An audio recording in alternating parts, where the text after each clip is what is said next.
Hi everyone. When we left off, we had just completed our timing function in the finish key of one of our scenes.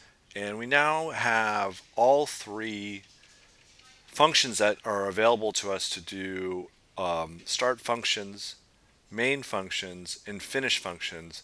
And there's many other scenes that you're going to need to work on to have them all doing exactly what they were designed to do. So I'm going to leave you to try to solve a number of those problems. But the one that I'm going to review today is how do we have our users told that they're not completing the scene? Because right now in the console we have if someone makes a mistake, like they don't click the red ghost and click the green, the yellow, or the blue, it's just telling us in the console wrong icon. So we need to, in the final version, have if someone clicks the wrong one, tell us that it's a fail. All right, and then actually there's a try again, and it'll bring us right back to the level that they had a problem with. So if they go through the scene and continue until they make a mistake, you can get this fail message, and they can click try again and they'll be able to pick up where they left off.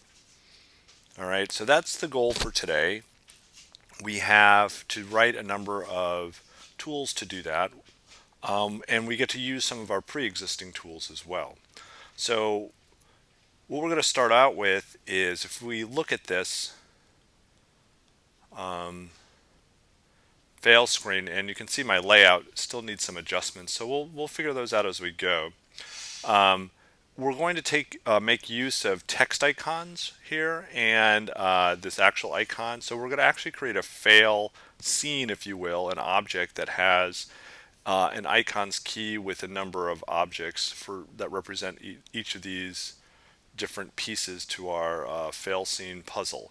So if we look at what we're going to start with is we're going to look at our scene here, and we can use any one of these. We're going to just take one of our classic icon objects right here. We're going to copy that, and then we're going to collapse the entire scene object, and we're going to create a new fail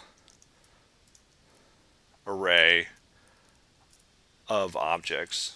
All right, and we're going to paste just one in there, but we're going to make this equal to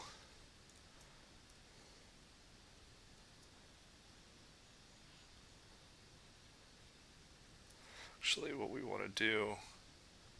I don't want to put that in there yet. We want to make an empty object. If you think about it, remember, a scene is made of objects, all right?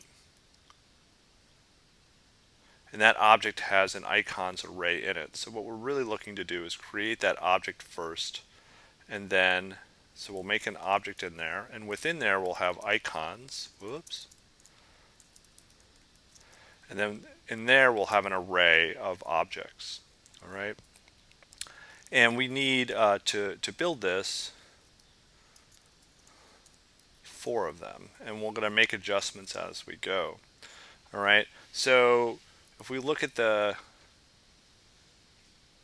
scene, we have this sad face, and so that is done with FA-tired, and it's going to be yellow. All right, and it's going to be pretty big. We're going to make it size 25, and we're going to position it to the right and kind of in the middle. And then we're going to make some text icons, but instead of using the text icon class, so if we go back to our CSS here for a moment, all right, I'm going to look at the text icon class here that we have, but I've actually, if you haven't noticed, there's a couple of other classes, and text icon uses that basically handwritten Patrick hand, but this is a different font. This is Titan 1, and we're going to use that fail Titan 1. It defaults to black, but we're going to use our color palettes values to change them where we need to. So we're going to, instead of using text icon as the class for a text-based scene, so we want to pass the class fail. All right. And we're going to allow this one to stay black basically, but we'll still explicitly say black. And we're going to make this, let's say 6. And the position, this is more, oh, and we get to rotate these. You'll notice that these first two are rotated. So we're going to use a rotate function and say minus 150 degrees. Or no, I'm sorry, minus 15 degrees. It's not that much of a change. In this position, these are numbers that I sorted earlier, so it's 37% down and 14, or it's left top, so it's 37, 14. We have a couple more to make. So the remainder of these are text icons, and they're all using that fail font, but this one is red, right? I'm going to make it 14. We're going to again use this rotate. And then we're going to change this position to 40, 38. And then lastly, we have our try again.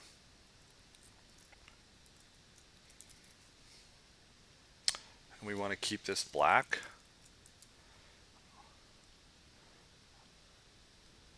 There's no change,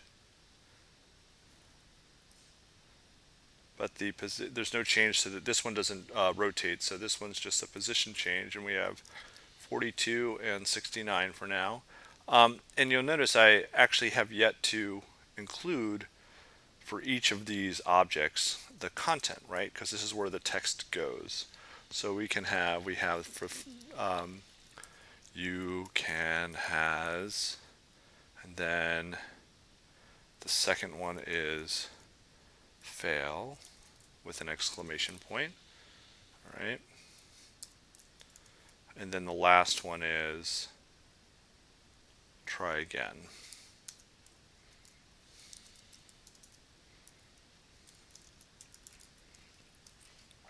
Okay. And so now we have this little, close the scene here. We have this scene array of objects of one object basically, and we're following the same pattern for the sake of reusing some of our tools to create these icons. All right, within this last scene, that's going to be reusable and called with what we're going to call a fail function. All right, so now that we have these values generated, we can now go to moron.js and we can start to write our actual fail function. So what we're going to do is we're going to have this function and we're going to name it FailScene.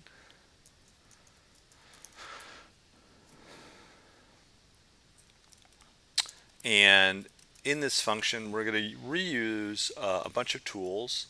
So number one, we want to make sure that if there is from one of the scenes that involves a timer, we want to check to see if there's a timeout, because we don't want the timeout to keep running just in case it advances the scene or stops the scene. So we want to check if there's a timeout ID. And if there's one there, we're going to clear it. Okay. So we'll say timeout ID and we'll say clear timeout. Which one? And so the clear timeout function, we're going to pass the value of the timeout ID if there's one, if there happens to be one running. Okay. So that's first. And then similarly to like drawing any scene, we want to clear any instructions. So we can call the clear instructions function that we previously wrote. We can also call the clear icons function. Oops. All right. And so now that the space is cleared, so if we save this and we go to if we call fail scene right now, it's clearing our space. So we know that that's working. And so we're on the right track. And now we need to take advantage of our, drawing tools, okay? But instead of, we can't use what we're going to use is we want to use our build icon function. And it would be nice if we could use our FailScene function where we basically write and draw. Sorry, in our draw scene function we have our map icons. It would be nice if we can use our map icons function, which is right here. But you can see it's based on the scene level, and so that's not going to exactly work. But this mapping, all right, this situation here where you're basically taking an array of icons, which we again have. Okay, we have an array of icons that uses the same icons keyword, right?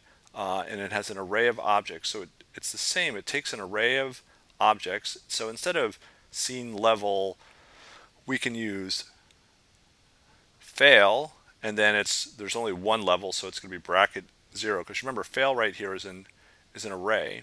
All right, so we're going to be able to take advantage of using our build function. This is why we're doing this, is we want to be able to take advantage of our build function and use the same icon space. But the value to access the array of icons, we can't use scene level. So instead we can go to that fail variable, which is our array, and look at the first value within it, which is that one object.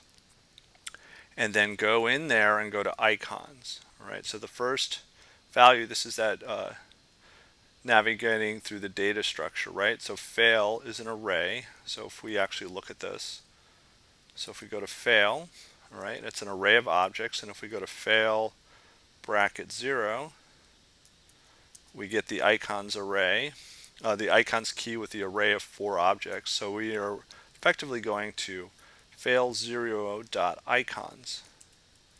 All right, and then we have our 4 objects, and we can follow the similar pattern that we had in the past. And so we can use the same within our map icons, right? We can use the same for each function here, all right, and then use our append child and build each icon using the value of the object, all right? So you can either copy that or you can retype it out.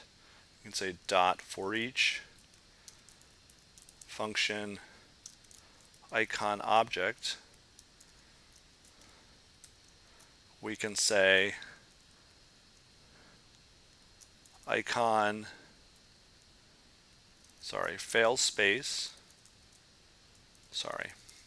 it's the icon space,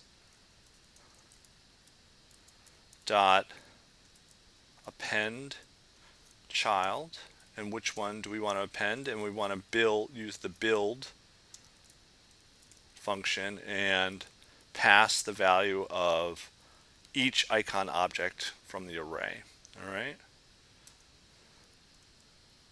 So now, as we call fail scene, you can see we're getting all our values. So let's do some fixes here. The sizing is a little off.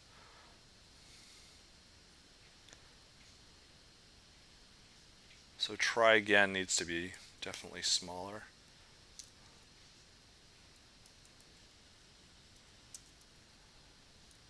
Getting there. Is that right? There we go. It's getting smaller. That's fine for now. Okay. So what else is important is that we want to have this icon effectively, because remember, this is an icon. Let's inspect this. All right, it's an I element, and we've created all of these are I elements, right?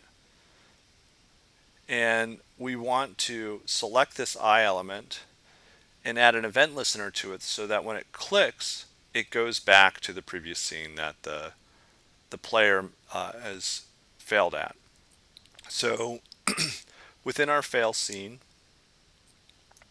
we can select all the fail icons. So we're just going to call let fail icons equal document dot query selector all, and we're going to select, just as we had in the past, all I elements, and it's that fail icons, all right, and it's the third one, right, because it's the last one. If we look at our array of 4 icons, it's value 0, 1, 2, 3. So we'll say the third one, let's add an event listener, and we can just make it a click event listener. And the cool thing is all we need to do is call next scene. All right. So the idea is that if we look at next scene, and remember what next scene does, it clears icons, which would be good. It clears the instructions, and it draws a scene based on the level. Since the person has failed the scene, the previous scene, level will not have advanced. And so they're just going to get to replay it, because next scene calls whatever scene you are based on the level you're at. And if you haven't advanced the level, you're going to just go right back to where you were. All right. So let's see if that's working.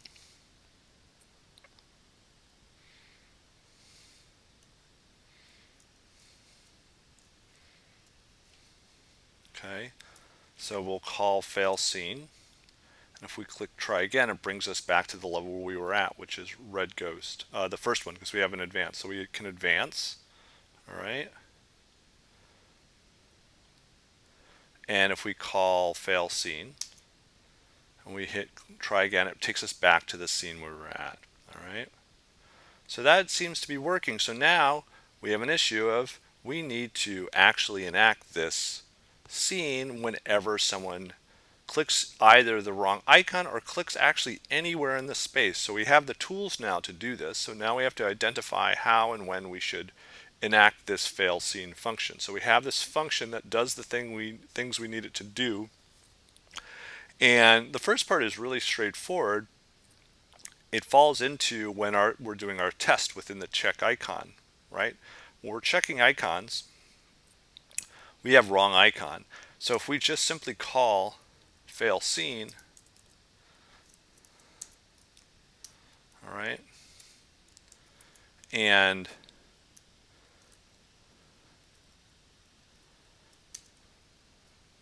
someone clicks the wrong icon, now it's calling that scene. So if you keep clicking the wrong icons, so earth, sun, and then cat, nope, try again. Earth, sun, map. Time symbol, no, try again. Plus symbol. This one, no, this one, nope, that's wrong. So this one, this one, this one, this one, this one. So that's working.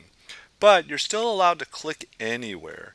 And so we have a test that's working for clicking the wrong icons, red, blue, green, right? That's not the biggest frog, that's the biggest frog. So that's working, not this eye, but this eye. So that's working. But how do we penalize our player for clicking anywhere that's incorrect? And that's important in the context, especially some of the timing ones. And so the tools to do this are already built in there, and that's in the HTML. So if we look lastly at the HTML, and this is our last bit for now, we have a game space, which inside of it has our instructions and it has all our icons, all right? And then we have this fail space, which is an empty div, all right? And we can select this div and we can listen for clicks on this div. And the way this works is, if we look at our CSS, all icons, all right, are absolutely positioned, and they're all absolutely positioned relative to the game space, or in that situation, which is ultimately relative to the window as well, because the game space takes up 100% of the width it's given, which is all of the window, which is 100 VW and 100 VH. So the fill space is relative technically to the window, and the game space is relative to the window, and all icons are relative to the game space. They are all, we haven't really mentioned this before, but all I elements, which are all icons, are intentionally, since they're absolutely positioned, can be at a z index that's above everything else, or at an arbitrary high number of 200, whereas the fail space is at a z index of 10, so it's actually below all icons. So the icons will always be on top. So if someone's clicking the right icon, that's fine. If they click the wrong icon, we're already calling the FailScene function. But if you click on fail space, which is behind the icons, then they will also fail. All right, so how do we do this? So we know that this is behind and it can be clicked. So all we have to do is in our file, we're going to do this towards the top, is first, oh, you can see this is a version where I've already written it. We need to select the space, so I'll rewrite this. So we're going to select the fail space div document.query selector, not selector all, and we're going to select the div with dot fail dash space. All right. So with that space selected, so we can call fail space, right? And we can see it's that div, right? It's the entire window, but it's behind the icons, okay? And then we can add an event listener, so we can say fail space dot add event listener, and if you click on that space, call fail scene. Okay, and that's all that's needed to make sure that if there's a click anywhere that's incorrect, so we'll say next scene to get the thing started. The red ghost works, this works, this works. I click, whoops, anywhere that's wrong, or the wrong icon. And so now we're adequately compelling our user to start over when they make a mistake of any type, either clicking the wrong icon or the space that does not include an icon. And so that's the majority of the game. The last thing we're going to do is we're actually going to just have the game start automatically. Right now you can see that we're just going to our default scene and nothing's really running yet. Okay, and so we're going to create a classic what they call an initiate function, and we're going to name it at the top here, and we'll call it function init. And what we're going to do is move this event listener inside there, as well as just call next scene. All right, and then at the top we'll call this brand new function, and so now the game is going to start automatically. So now it's running automatically and everything is moving along, and if you make a mistake you get the fail screen and you can try again. And now we're moving through basically our whole game,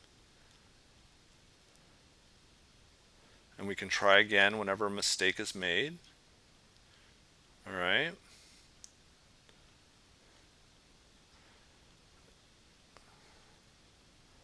and that's where we'll stop.